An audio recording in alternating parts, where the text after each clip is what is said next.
part of yesterday's handout? It's pages 2 and 3. So, and the handout is here. More copies are here if you wish. Okay.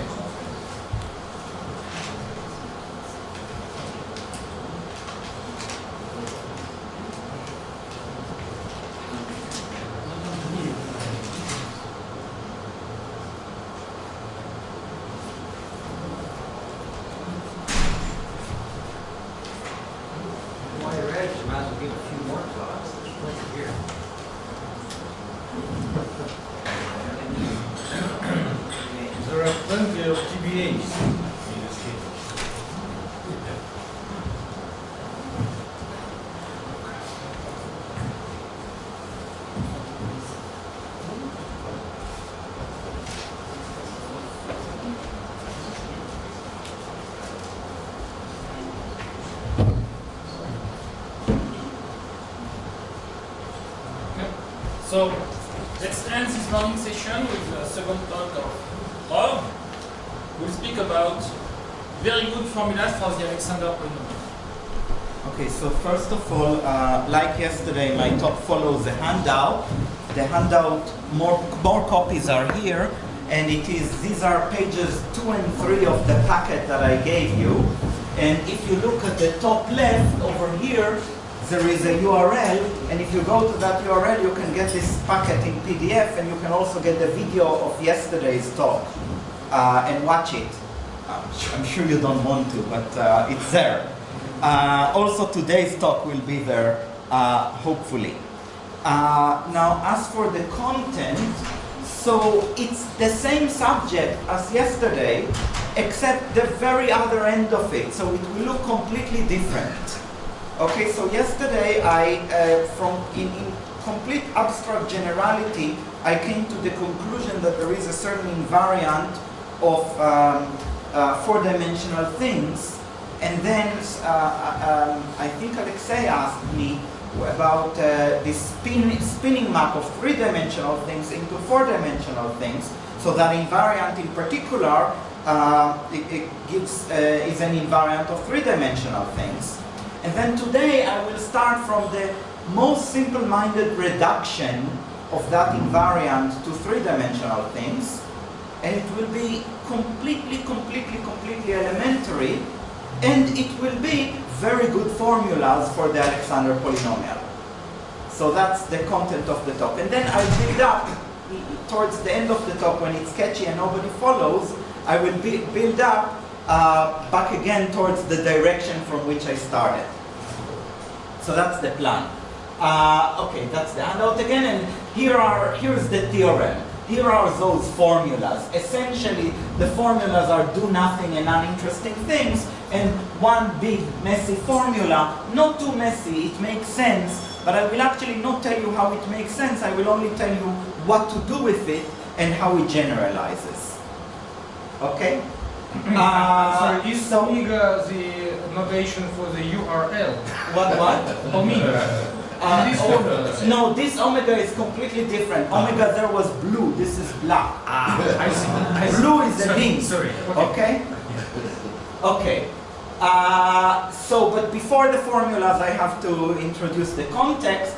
So I will be talking about tangles. Tangles, for me, are not necessarily inside, you know, with an upside and a downside, an upper side and a lower side.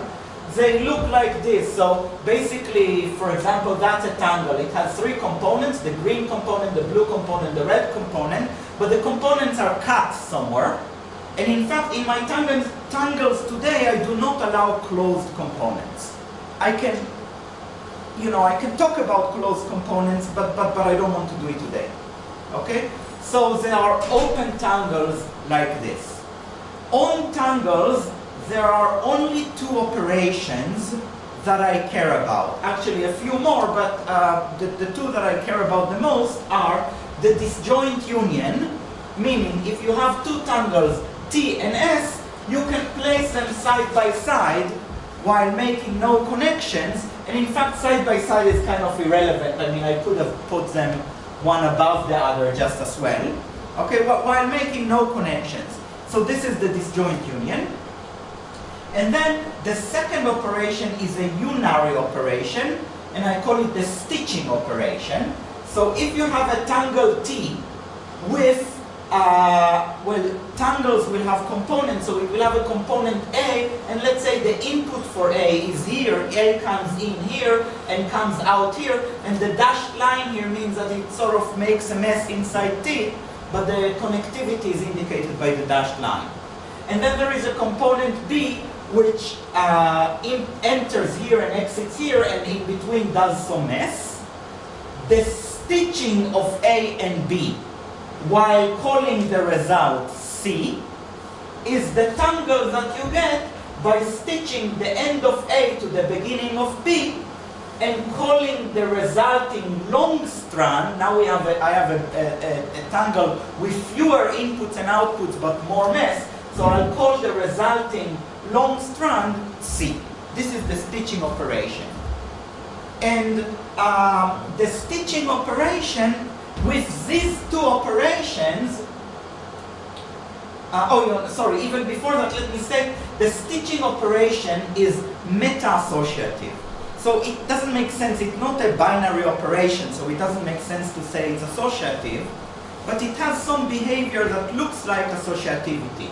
Namely, if you stitch A and B, calling the result A, and then stitch A to C, call the result A, so overall you've stitched A, B, and C together and call the result A, then that's the same as stitching B and C, calling the result B, stitching A to B, and calling the result A.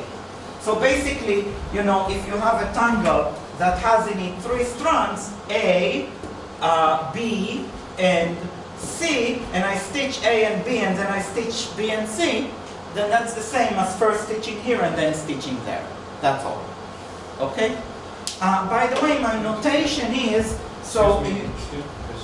What? But this strand A, the stitching strand A, goes somewhere and does a lot of... No, this is where it exits the tangle. Yeah, but then you cut it to... No, it exits, where it outputs the tangle. Where it goes out, I connect it to the very beginning of B. Very end. Okay? Yeah. A and B must be adjacent. So A and B must be adjacent so far, but very quickly I will generalize to virtual tangles and then it will not matter anymore. Okay?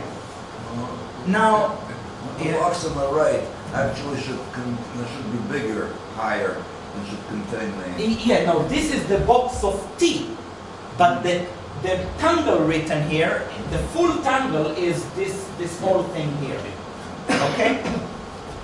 You're right, yes. Or it depends what the box indicates. It indicates T. It doesn't indicate the entire result. Okay? Now, and just a comment about notation. So I don't like little circles for compositions because then you have to read backwards. So instead I use double slashes. So double slash just means composition going from left to right. So you read, you know, you compose the order of reading. That's all. Okay. So why do I like tangles? So first of all, they are finitely presented. So with these operations, every tangle in the world can be written using a single generator, in fact two, the overcrossing and the undercrossing. So, you know, if you want to write an arbitrary tangle, you put crossings corresponding to what you want them to be, and some of them may be over and some of them may be under, and then you just stitch this to this, stitch this to this, stitch this to this, and you got the tangle you wanted. So clearly it's finitely generated. It's also finitely presented, namely finitely many generators, namely you can write the writer master 1, 2, 3 in this language, so it's finitely presented. So if you want to construct invariants, it's enough to construct them on the generators and to specify how they behave under the operations. And then if you want to verify that your invariants work, it's enough to check the relations. That's one reason to like them. The second reason is, basically, knots are too big. It's very hard to work with knots or links. But tangles are kinds of halves of knots. and it's easier to work with them. So divide and conquer proofs and computations work. So if you want to compute a complicated knot invariant, say it takes 2 to the n pieces of computation, units of computation, you cut it in 2. Each 2 has half the number of crossings, so you get 2 to the n over 2 on the left plus 2 to the n over 2 on the right. Then you have to spend some energy stitching them together. But in principle, you could have saved a great deal. And there are wonderful examples where it does save a great deal. So it's lovely when you can extend invariance to tangles. It's much better. The third point is not too well known, so maybe I will tell you a little bit about it. The point is that once you extend to tangles and your invariants behave well under under these two operations, disjoint union and stitching, then various properties of knots become algebraic. So for example, the property of being a ribbon knot. If you don't know what a ribbon knot, please tune out for 30 seconds and oh no more, 4 minutes, and then come back again. Okay, ribbon knots are those knots that bound a disk that has only this kind of intersections. This is just a reminder, okay? But if you haven't seen these pictures, please tune out for just a couple minutes. But let me, but allow me to state the following statement, okay? So here is a statement. Given a tangle T, okay? Here are two types of closures you can do to it. Closure number one, sorry, the tangle T has to have 4 strands, and they should be, well, with connectivity as shown by the dashed lines here. So closure number one is to stitch the first 2 and to stitch the last 2, and then the resulting thing is still a tangle. So they're ordered? Yeah, they're ordered. My components are always even named, A, B, C, D. Okay? So I stitch the first 2, I stitch the last 2, and then this is a tangle with 2 components, and well, that's closure number 1. Closure number 2 is you stitch component 2 and component 3, but also 1 to 2 at the bottom and 3 to 4 at the bottom. And the result now is a 1-component tangle. A 1-component tangle is just a long knot, so it's just a knot. Okay? And then my claim is that a knot is ribbon. Okay? A knot is ribbon if and only if there exists a tangle T such that its closure number 1 is trivial and its closure number 2 is our knot. And sorry, I lied. This is, but you have to generalize. Instead of having 4 strands, you do the same with 4 or 6 or 8 or any even number of strands. Okay? And if you want an example, I challenge you to prove this. It's not hard, but it's amusing. And if you want an example, consider this tangle. It's fun to check that if you close it at the top, you get the trivial thing. Basically, everything slides out. And if you close it between here and here at the top, and here and here and here and here at the bottom, you get the trefoil connects on its mirror image, which is a ribbon knot. Okay? But anyway, why does it matter? Why should I care about this? Because if you have an invariant which is well behaved under these operations, which is somehow an homomorphism under these operations, under the stitching, then the invariant of any knot will be in the set of closures of values z, where z is the arbitrary value of a 4 tangle, or 6 or 8, whose first closure is equal to 1. So this gives you an algebraic condition that Ribonauts have to satisfy. And you know, this is obviously interesting for people who know about the ribbon slice conjecture and things you might want to do about it. Things like that are obviously interesting. Okay. Likewise, the genus and the crossing number are also algebraically defined properties. Okay. But all of this is general philosophy. And now let me tell you about my specific invariant, or the invariant that I want to talk about today. So the claim is that there exists an invariant gamma defined on pure framed S-component tangles. So S is a finite set. S-component just means that the components are labeled by S. Pure means no closed components. Framed means the usual thing, so I don't model by Rademaster 1. The values of this invariant are in the following set. So first of all, I define Rs to be the ring of rational functions in S variables. T sub A, where A belongs to S. So one T variable for each component.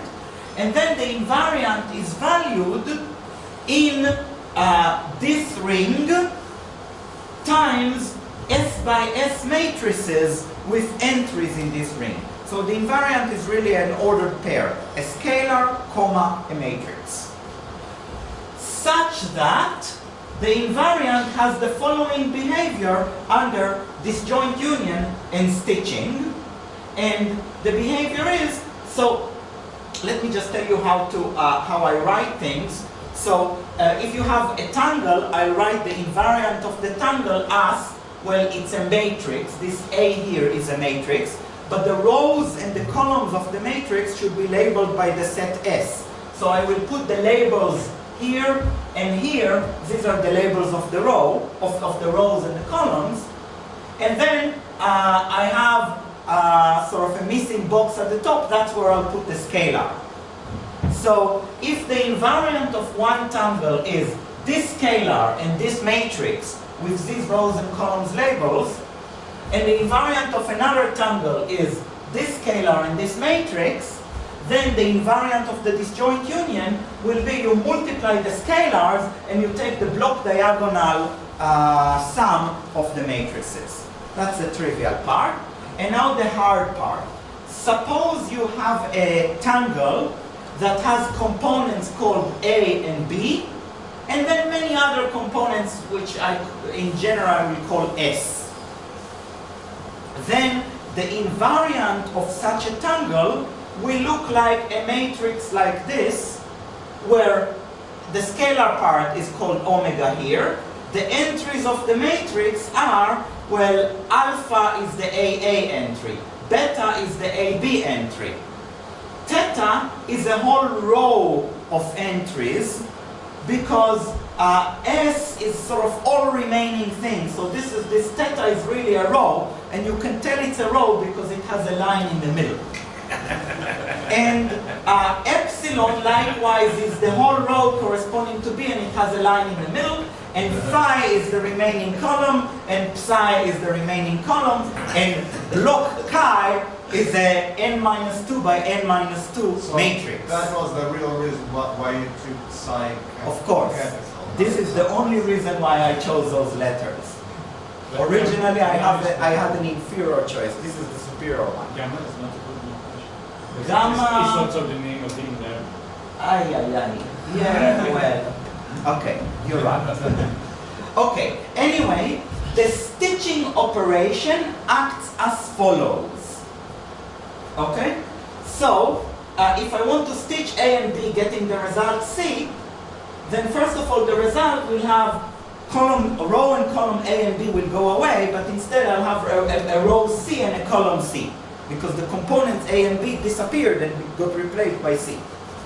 S will stay in place, and the formula is given us here. Namely, first of all, I define mu to be 1 minus beta, 1 minus this entry, and then the scalar part will be mu times omega, and the matrix part will be as written here, and notice that everything has sort of the right dimensionality. So for example, here I have a big box matrix plus a row times a column, which is again a big box, divided by a scalar. Okay? So it's clear how to interpret these formulas. And finally, yes? A row times a column is a 1 by 1 matrix. No. Yes. No, a row times, oops, maybe I should have done it psi times theta. Yeah, probably. Sorry, so do it the way that makes sense. Sorry, but okay, yes.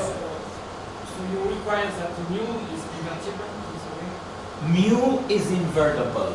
Divide by It's beta over 1. So I should have added conditions. So the condition is that the matrix part, when you substitute, well, the easiest condition that works is that the matrix part, when you substitute all variables to be 0, first of all, the substitution makes sense.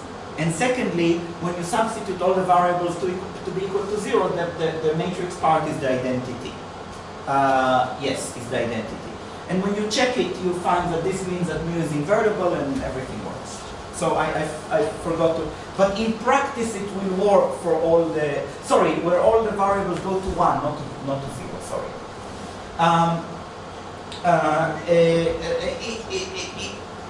Yes, you're right, good point. And I didn't finish the description of this.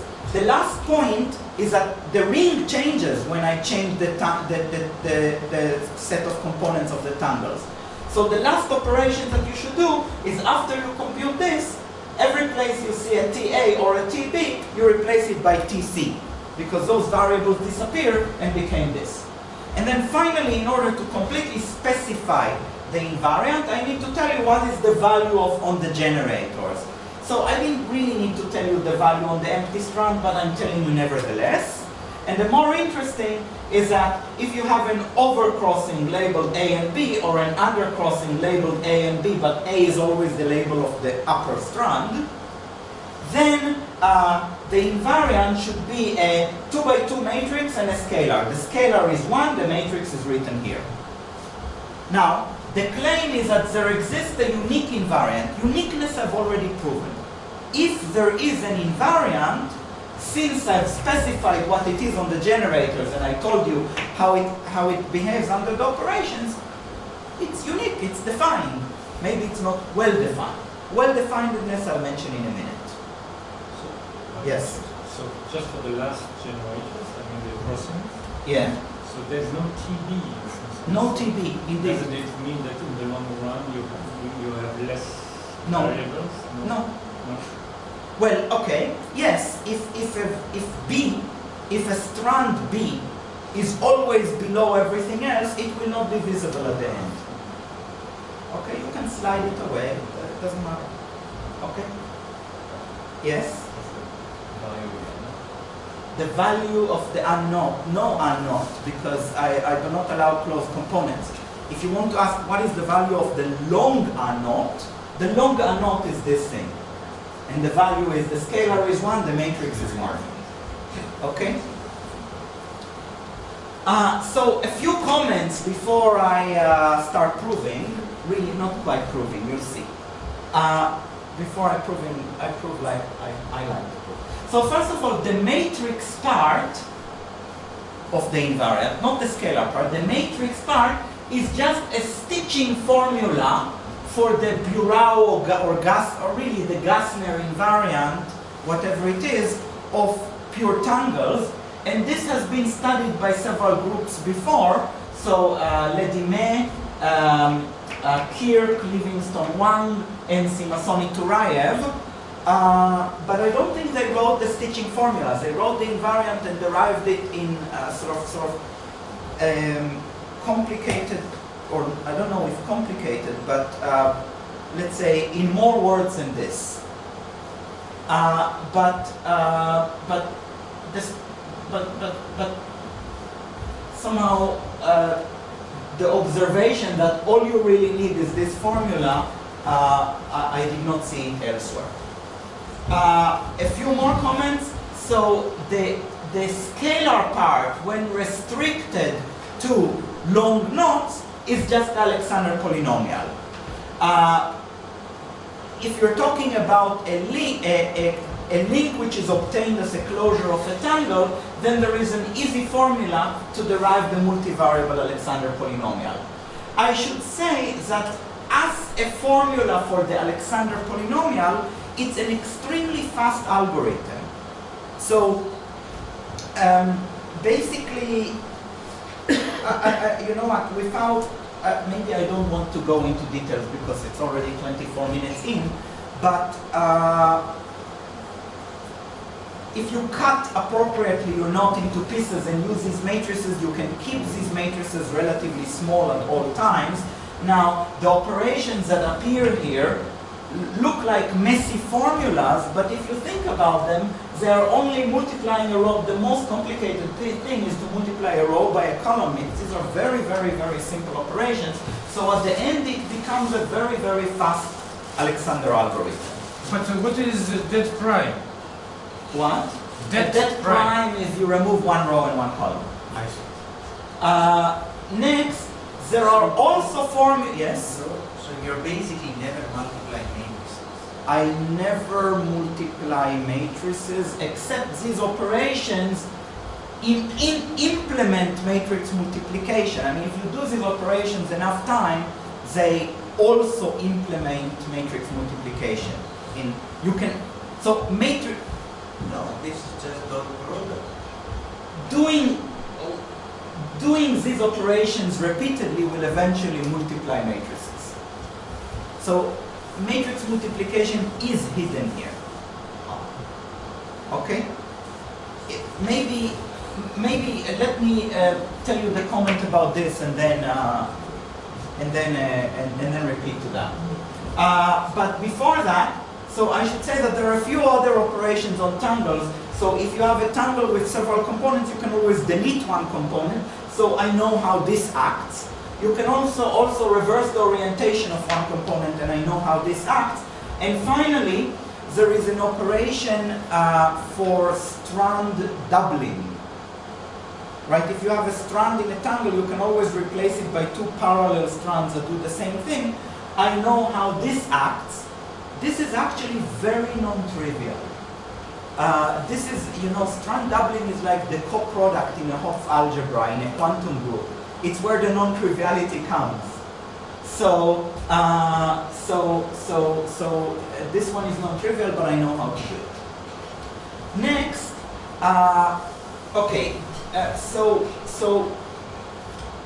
one lovely property of this computation is that every step along the computation is the invariant of something. So the more standard definitions of the Alexander polynomial involve, you take your knot, you construct a big matrix, and then it's a black box. You compute the determinant. You can either do it by doing exponentially many operations, like sum over permutations of something, or you can do row and column operations. If you do row and column operations, it's only n cubed operations, but the matrices you see along the way, when you do these operations, you get various messy matrices that are meaningless. They're not the invariant of anything. They're just random intermediate steps. Whereas, in this way of computing the Alexander polynomial, so, if again I had the Alexander polynomial, I wanted to compute the Alexander polynomial of some knot, then first I compute the invariant of this tangle. What I get is the invariant of this tangle. Then the next computation step will be to apply this stitching formula. After applying this formula, I get the invariant of an honest tangle. Then I'll do this stitching, and again, after doing this, I get the invariant of an honest stitching. So basically, instead of crossing a long river by a huge jump, you cross it by, I'm basically giving you stepping stones along the river, where every step is a meaningful thing. So this is useful for Polyak and Ochtuki, who are trying to cross some creek here in Kyoto, but it's also useful, say you're trying to do, sorry, I have to pay my tax to the categorification language. So I no longer work on categorification, but I still have to pay my taxes. So, you know, if you want to categorify, if you want to find a knot homology, finding a knot homology for the Alexander polynomial as it stands is difficult because we don't, combinatorially at least, is difficult because we don't know what determinants, we don't know what to do with determinants, they're too complicated. But here I'm telling you about relatively simple-minded operations and applying these operations at every step you get a tangle, you get the invariant of a tangle, so something that ought to be categorifiable. So, you know, if you are the government who collects the tax, you should be happy now. So, meaning if you're Aaron Lauda or... So do you think that Kovanov-Rosansky categorification is easier than, say, your picture or a topological picture? Well, I don't know. Step by step matrix factorization, which has these stones.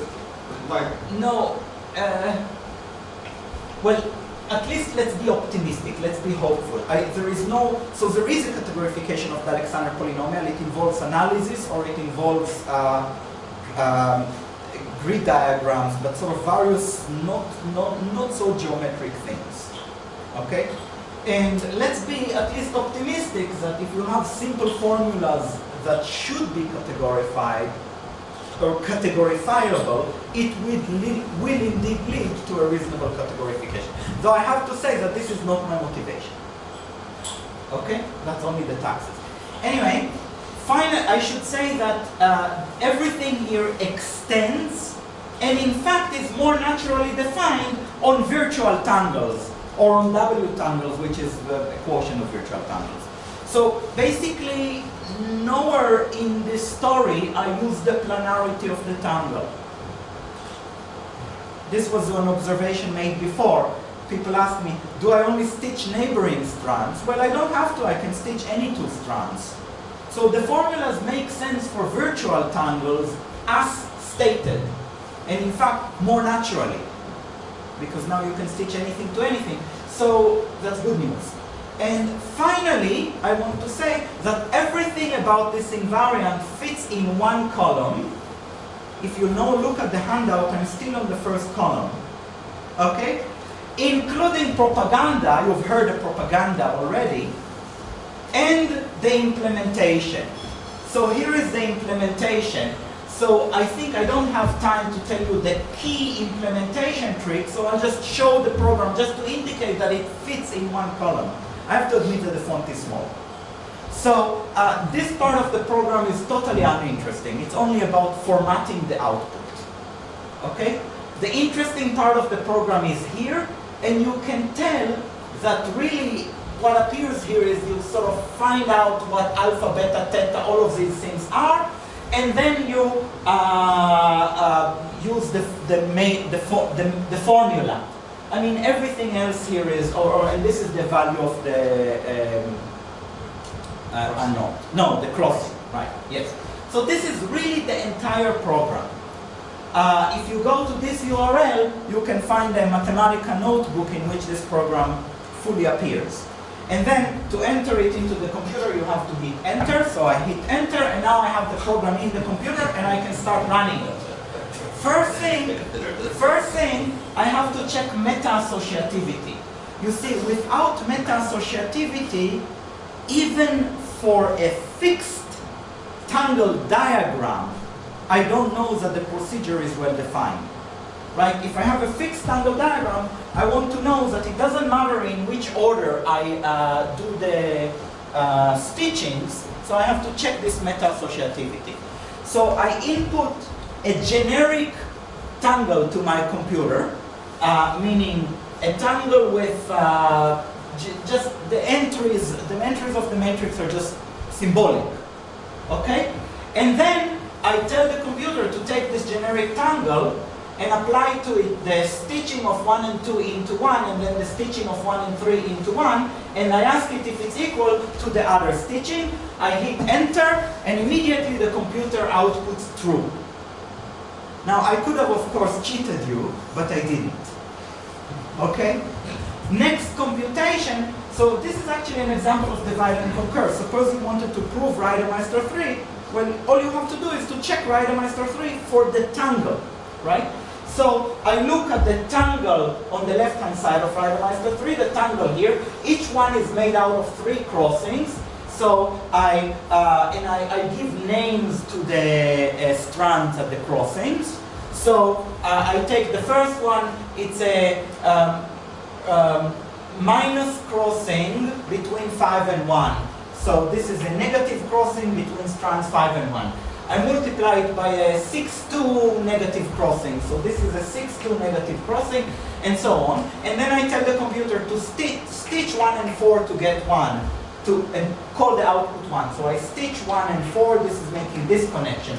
Then I stitch 2 and 5, so I'm making this connection, whatever. Then I do the same for the other side. And this time I didn't ask the computer to check if the 2 are equal, I asked the computer to print the 2. So I hit enter, and the computer prints the 2, and you can inspect them. The results are, as expected, matrices of rational functions, and they are equal. So I've just proven Reidemeister 3. I'm sorry. Yes. Does the order of multiplication matter? Here? No, multiplications. Oh, here? Yeah. No, this is the disjoint union. The multiplication here is just the disjoint union. Yes. Okay? And finally, suppose I wanted to compute the invariant of 817. What do I need to do? Well, I label the strands at each crossing with labels. Well, there are 8 crossings, so I need 16 labels. 1, 2, 3, 4, 5. I did it in order, but that's just my choice. Up to 16. Then I type in each of the crossings. So each of the crossings. So I have a minus crossing between 1 and 2. No, between 12 and 1, sorry. So I have a minus crossing between 12 and 1. Then I have a minus crossing between 2 and 7, and so on. And then I tell the computer, this I call gamma, and then I tell the computer to stitch 1 and k, calling the result 1, and do it repeatedly for k running from 2 to 16. So after I do all of this stitching, I just get the tangle shown here, namely the knot 817, stitched into one component called 1. Again, I hit enter, and the result is written here. The matrix part is not interesting. The scalar part is indeed the Alexander polynomial. Okay. So it doesn't depend on the reversal of orientation. Only not. Yes, but that's not trivial to show. But yeah. Yeah. Okay. Next. Okay, so now some weaknesses. Sort of, I have to acknowledge weaknesses. So first of all, the formulas are non-linear. So there are some contexts where it's trouble. Maybe I'll not tell you where. And there is another sort of, you know, I use rational functions, but really, omega is only the denominators of the matrix. So if you take the matrix part and multiply it by omega, it will always be Laurent polynomials. But proving it, so even though the computation is extremely simple, the proof involves checking exponentially many conditions. So again, no, I should not tell you why this is interesting, or not interesting, why this is a weakness, but because I really want to move on. But I've stated my weaknesses. Okay, now, ooh, I forgot to put my computer in power. Horrible. I hope it will. No, I have to. So, okay, I hope it will not crash. Anyway, so where is it coming from, this invariant? So it comes from 4-dimensional geometry, which I discussed yesterday. So 4-dimensional topology. So first of all, here is a space of things that can be noted in R4. So these are simply noted balloons and hoops. So balloons are S2s connected by a strand, by a line, to a base point, which I will usually call infinity, and often I will draw it at infinity. And hoops are S1s that are again connected by a string to the same base point. And KDH of H and T is the set of all simple embeddings of things like that into R4 or S4, it's the same, it doesn't matter which one. Now, what are simple embeddings? Simple embeddings are embeddings for which there is a projection into R3, for which the balloons intersect in only simple curves. So no triple points and no branch points.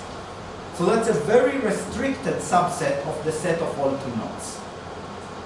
Okay? But actually, if you look at the examples from yesterday, they were examples of that. Okay, here are a few more examples. So there is the unknotted hoop, it goes from minus infinity to infinity. The unknotted balloon, where it is blown up like yesterday, which is so just an unknotted balloon connected by a line to infinity. And then there are the two sort of hop flings, or maybe crossings, where you have a balloon which is penetrated by a hoop, where in 4 dimensions, so this is non-singular, and the same thing with opposite sides. Okay? And then there is also a map from tangles into knotted balloons and hoops. And the map is it's more or less the map defined by Sato, and it's also more or less the map that that implicitly appeared yesterday.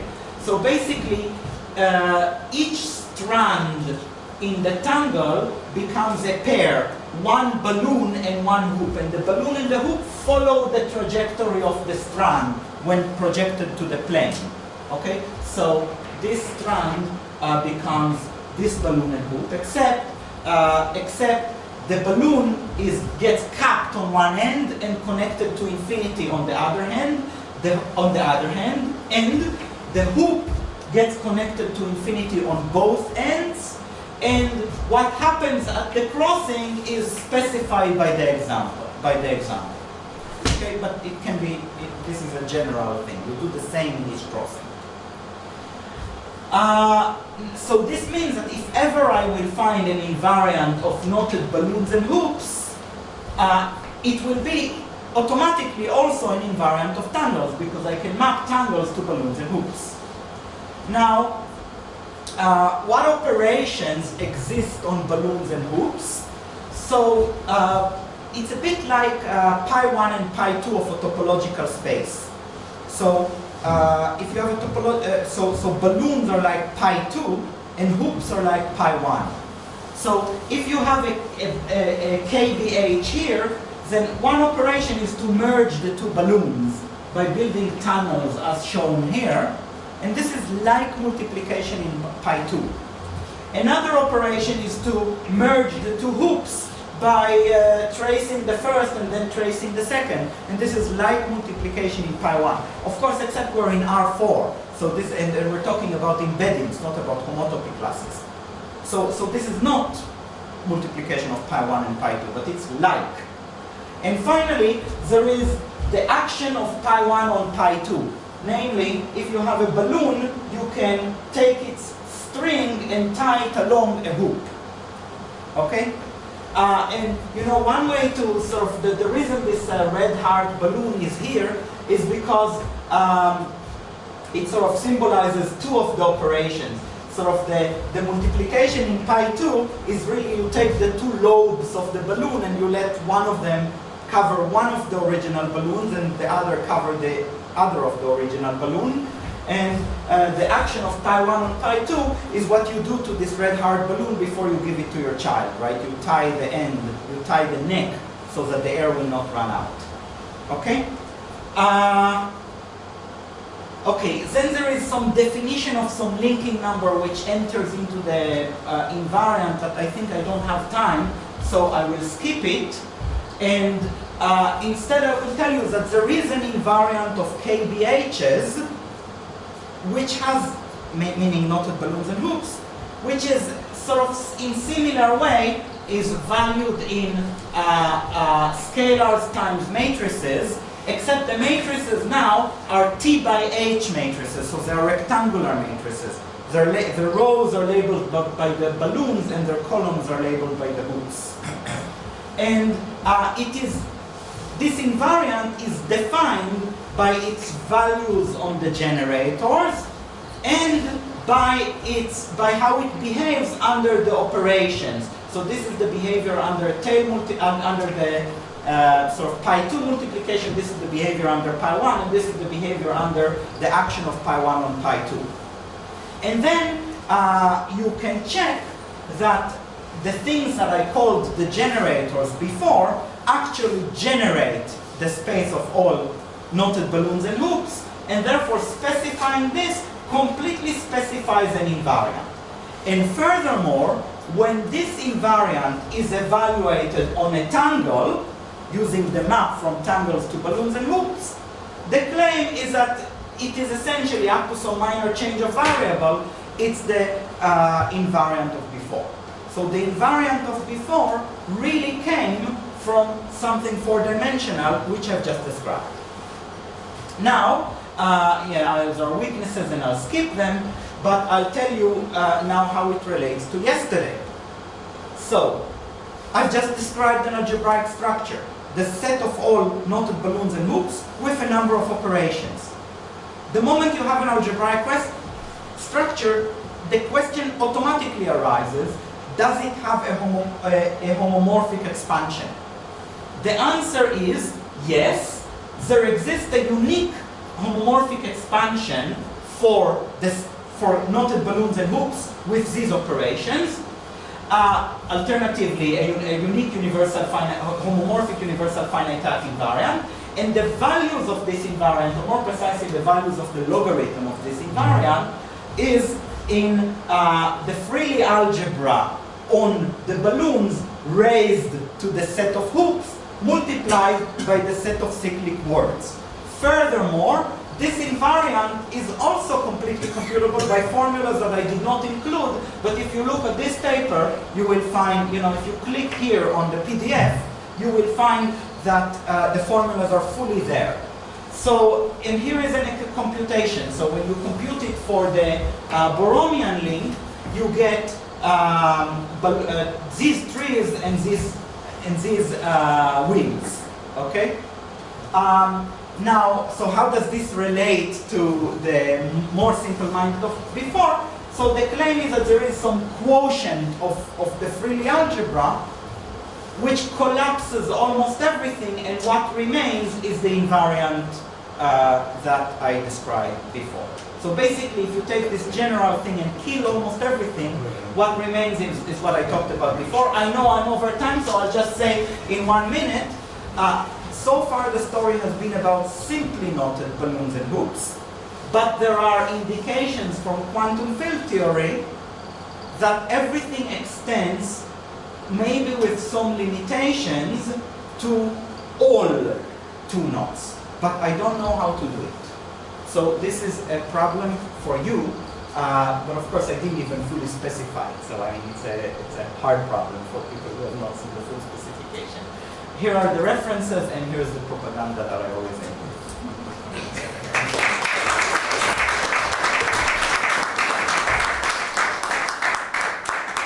I have a question to you. Did I beat Aaron Lauda in speed? Okay. Any question? So does there exist a video of this lecture?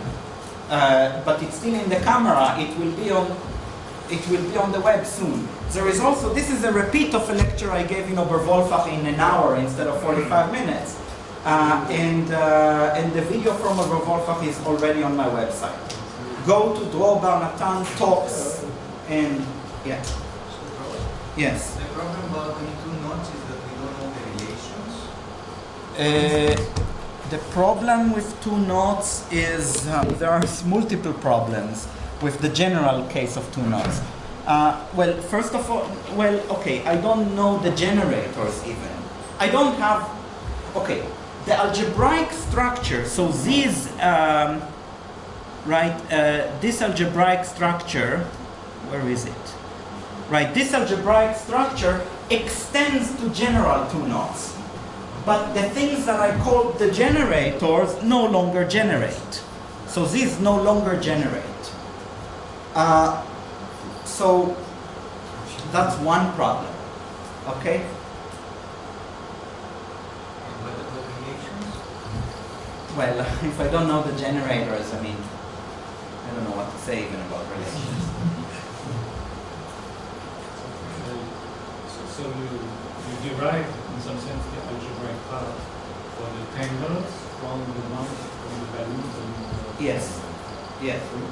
Why would it be more simpler or more natural to do the algebra for the groups? So the history is exactly the opposite. The history is it started from completely abstract algebra question. In fact, really, my personal history is that I was reading Alexeyev and Torosian writing about Kashiwara and Verne, and it seemed very not theoretical with their paper. So I started reading it more and more, and I found, well, first that it relates to the types of nodes that appeared in my talk yesterday. Then I found, and then I got this theorem that is stated there. Then I started trying to force myself to compute this invariant, and I started, well, if you compute it, you need generators and relations, and the generators and relations, you know, after a lot of thought, came out to be this. I mean, several years of thought. It's not, at the end it looks simple, but anyway, and then I needed examples, okay?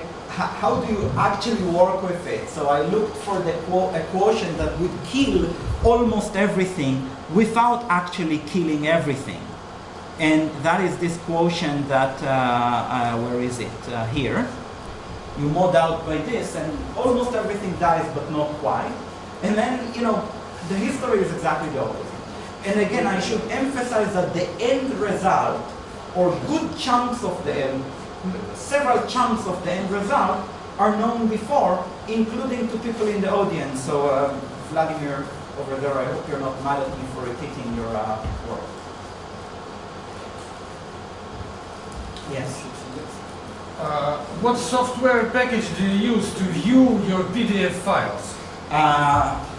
If you click here, you will know. Okay. You know, I mean it. No, I don't mean it. I'm not online. Yes, sorry. So what happened to the associator? The associator, let's say, okay. The associator is not needed in everything that I've done here, but a remnant of the associator, the value of the vertex. So the associator is a tetrahedron and it has 4 vertices. And a remnant of the associator is the value of a single vertex. In ordinary knot theory, it doesn't make sense. Individual vertices don't make sense on their own. In this knot theory, the vertices make sense on their own, and a remnant of the associator is this value of the vertex, and a remnant of this in this story is in the formula for where did I say it? For doubling. This formula for doubling. The formula for doubling uses the vertex. Somehow the vertex is the non-trivial part of the coproduct. I didn't write this formula. It's not a naive formula. You cannot guess it. So let's say.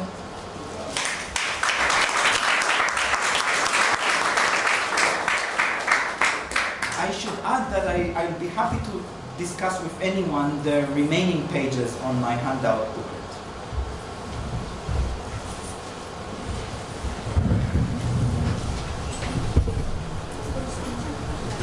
What program do you use to make these slides? XFIG. No, I mean historical. Some things I'm very modern, but in some things I'm in a dinosaur. So XFIG is from my remnant from the 1980s.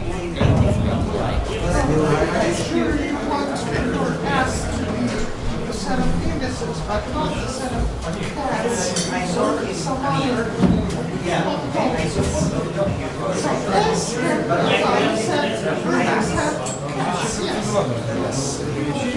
have a log objects where every vertex has many, every strand has many, and you don't have just a permutation of versions. A way of connecting tangle ends, but something more funny. So that. If I will hear it, at the moment I don't know what you're talking about. Okay. And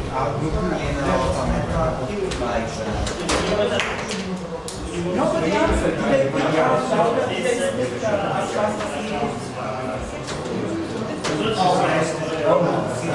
Actually,